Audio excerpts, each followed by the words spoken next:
Greetings, my dark folk, and welcome to The Black Rose.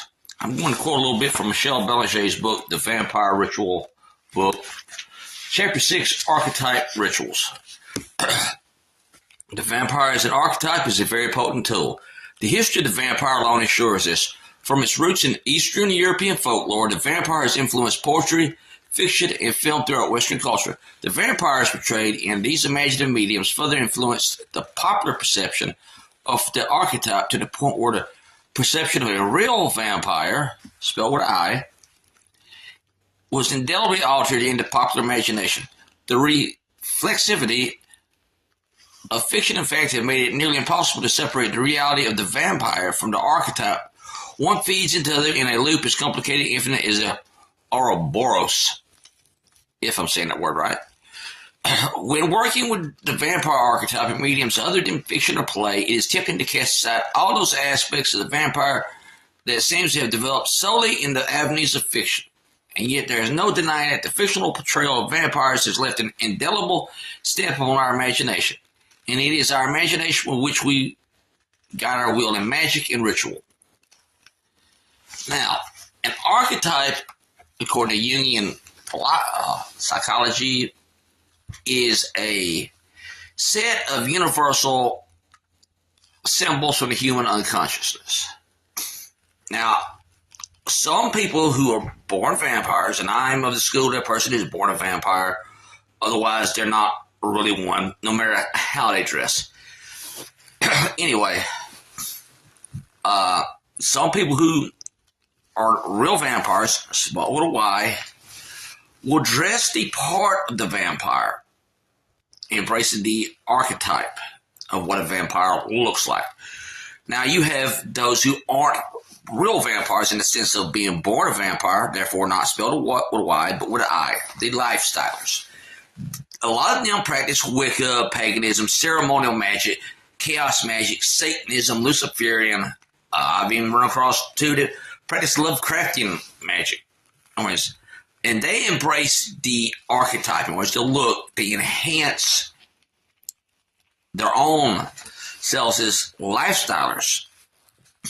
Now, this book does have, again, it's got at least, let me see how many it's got in here. It has 3 archetype rituals: the vampiric bond, vampire sunrise visual, in birth, death and rebirth rite.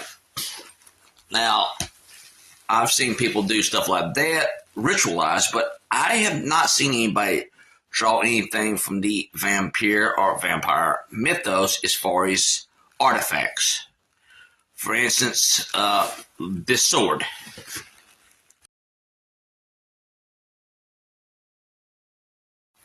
Okay, that sword I call the Blade of Laertes. Anybody's familiar with the subspecies universe of movies would recognize the name of the sword from Vampire Journals, the subspecies spinoff, subspecies part 4 and 5, if you've seen them. I originally saw Vampire Journals back in 2000, and I said, I would love to have me a sword called that, for ritual work. And that sword there was basically 14 years in finding. I went through several cheap versions of swords that didn't last long. And I would even use them for anything but rituals. They were just cheap, poorly made. And when I got that one in 2014, I knew I'd felt my sword. So I eventually consecrated it, blessed it, empowered it, named it the Blade of Laertes, thereby energetically linking it to the archetype of the sword for the franchise when it comes to subspecies. Now, I do not advocate running around here, oh, I want this artifact from this movie, or I want this artifact from that movie, and finding something that for you fits the bill is the way it would be, and blessing and loading your house up with all kinds of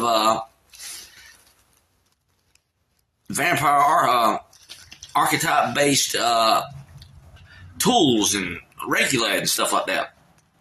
Choose with care. choose with common sense, and don't overload your house with 50 different things.